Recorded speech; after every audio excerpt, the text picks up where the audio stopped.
This is Menit again. Today we visited one of our partners, the proprietor of UDES Eco Farm. We are here today to evaluate our journey so far.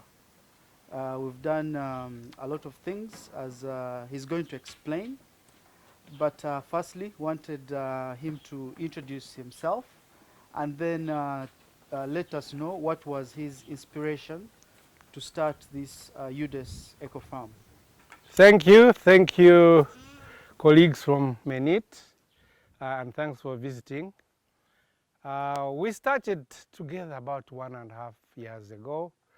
I bought the farm, and the question was what kind of animals to have in the farm.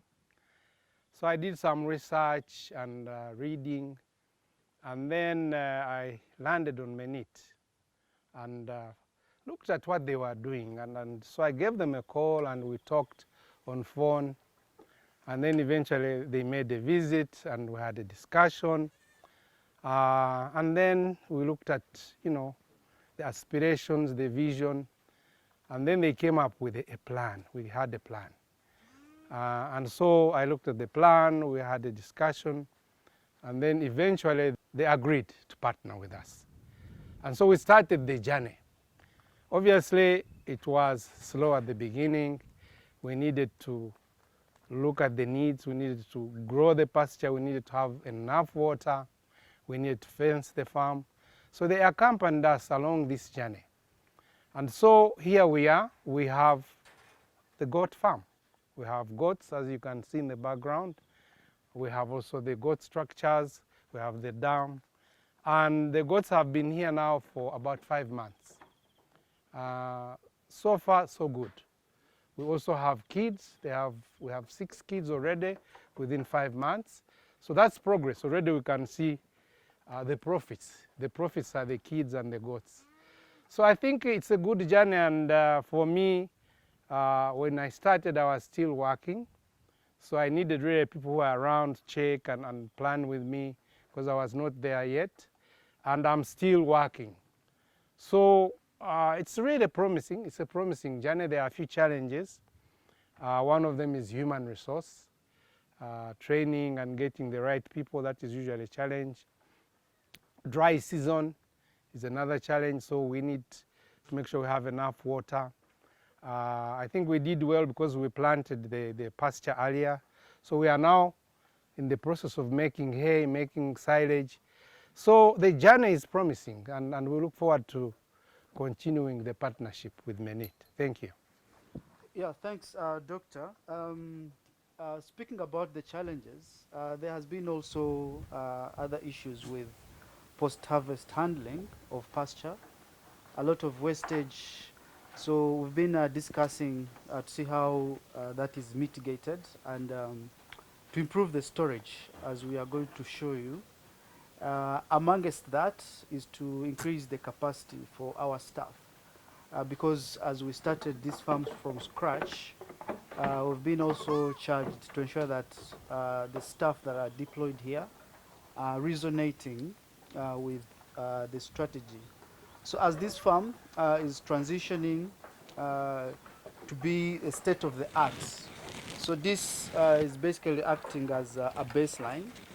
And as we develop, we'll be showing you how the journey is, how it is looking like so far. I don't know, Doctor, what message you have for people like you who are, planning for retirement, to transition into full-time farmers, and also our youth today. So those two categories, if you can highlight on some of the advice you can give based on the experience we have gone through together developing this farm, I think it's going to help people out there. Yeah, I think the first thing is to get knowledge, get educated, read, look for experts, because it's not good to just jump into things.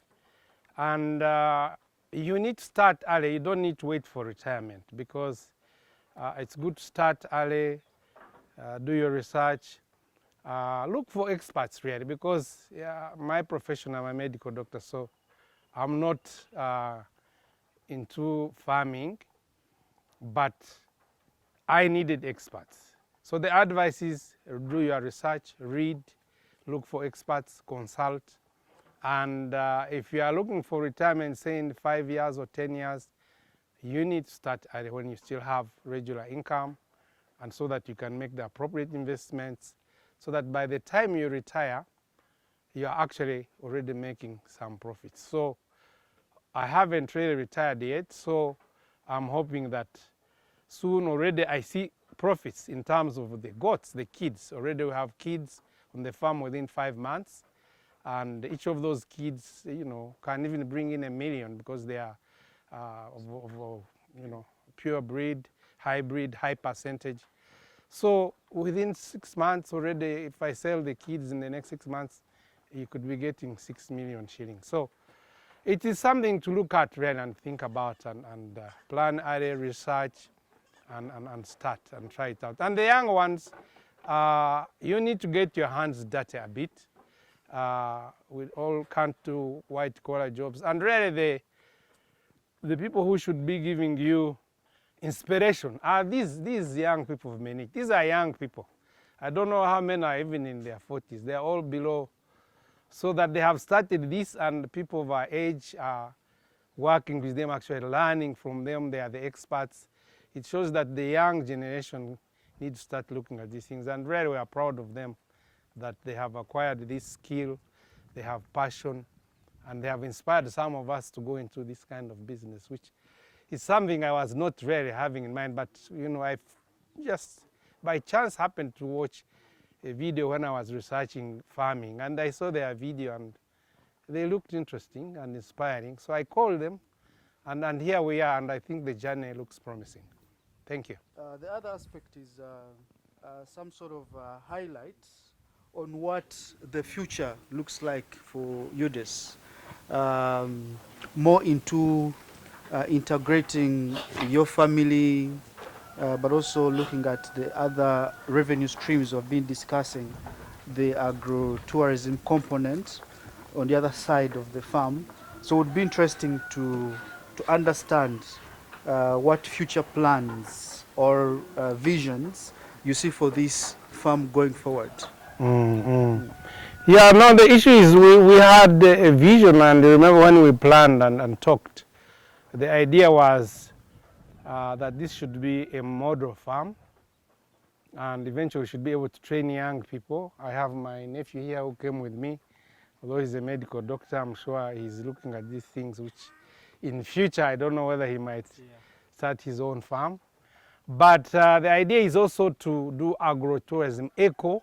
We are producing food also. We have food, we have bananas, we plant potatoes and beans, and we intend to have fruits. So the idea is to have an eco farm where we really have food that is produced in a sustainable manner, ecologically, without using pesticides, and eventually train young people, and eventually have people come and stay at the farm, enjoy what we are doing, eat some of our food, and stay with us. So it's a big vision, and God willing, we shall get there. Yeah, thanks. I don't know, Doctor, any inspiration from... Yeah, so when my uncle said he was going to visit the farm, I asked if I could go with him, because he had told me about the farm, and I really wanted to see how it was doing and maybe get inspired in future. You never know.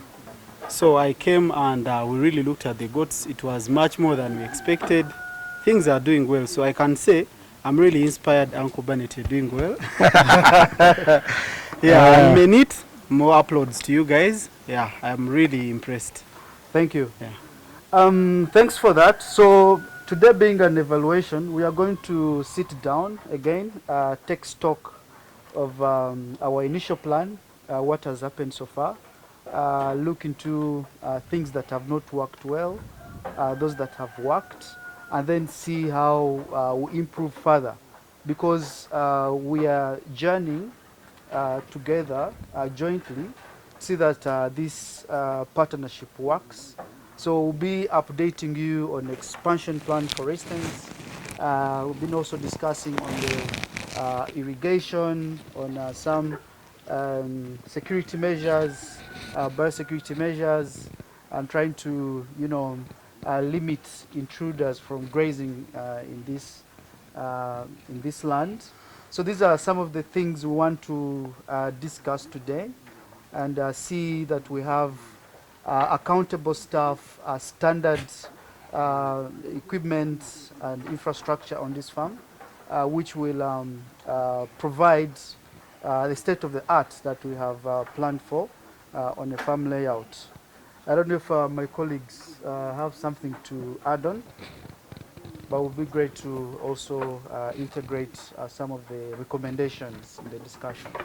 Thank you so much, Brian. I'm Julius, and I've been part of the Menini farm team that is overseeing this farm, because Doctor here, as many of the farmers out there, is a telephone farmer. He's always not in country because of the nature of his job, but he has entrusted us to oversee this farm, which is something that speaks to some of you out there who think that you cannot make it unless you are on ground. So whatever we are building are systems that will have to work, that even if he's not there, the farm can continue running and of course generating the revenues that we envisage once we really put everything in order, as he's saying, because we do not have it all. We have just started, and we are doing an incremental kind of approach to ensure that this farm grows to heights. Maybe what you would pick from this farm is also that the acreage that we have has not been amassed in one go. He can tell us an experience of how he has been acquiring this land, Doctor, and the acreage you have apparently. Yeah, so we started with about 25 acres. Now we have added on, I think, another 12, so we are approaching 40 acres. And yeah, that should be rare enough to start with. And I'm told you can have even 2,000 goats on this kind of land. You can combine intensive and semi-intensive if you do hay and silage. Yeah, so you can have, quite a number of goats on about 40 acres. And that's the learning and the discussions I've been having with the ministry group. Yeah, so thank you so much for that. Why we urge you farmers to work with us and not in isolation is that we are working on programs together with the Ministry of Agriculture to ensure that as goat farmers specifically, we have a voice. I know that we have an umbrella of farmers that brings us together, that is UNIFE, which we are part of as Menini Farms, but we are gearing towards value chain based systems that can look at a goat as a goat, and then we digest everything around this goat so that we can set pace for the local market here and the regional market, not forgetting the standards. So these all will be possible if we regulate ourselves as farmers, but also if we invite in ministry to come and look at what we are doing as farmers, then we can be able to have one voice as goat farmers, which is why we are encouraging you, all you goat farmers out there, that this journey is real, and we encourage you to join it so that we can have standard goat farms. We can set pace for good deals out of these goats that we have here, up to value addition. Thank you so much, and over to Yeah, thanks, colleagues. So all people out there in this region, western part of this country, Uganda, you should look out for the next phase, because very soon we are going to be branded and digitally on the market as UDES, of course, with support from our team. So we are going to have products, so you don't need to walk long distances looking for better breeds. So once we do the multiplication, this is going to be a better hub for having your parent stock, buying animals and other products like seed cuttings for pasture. So it's going to be a hub for so many things. But look out to the journey, and we'll be informing you going forward on those improvements as we hit the market. Thank you so much for listening to us. Please like us, share and subscribe to our channel. And in the end, come and start your own ventures. Thank you so much.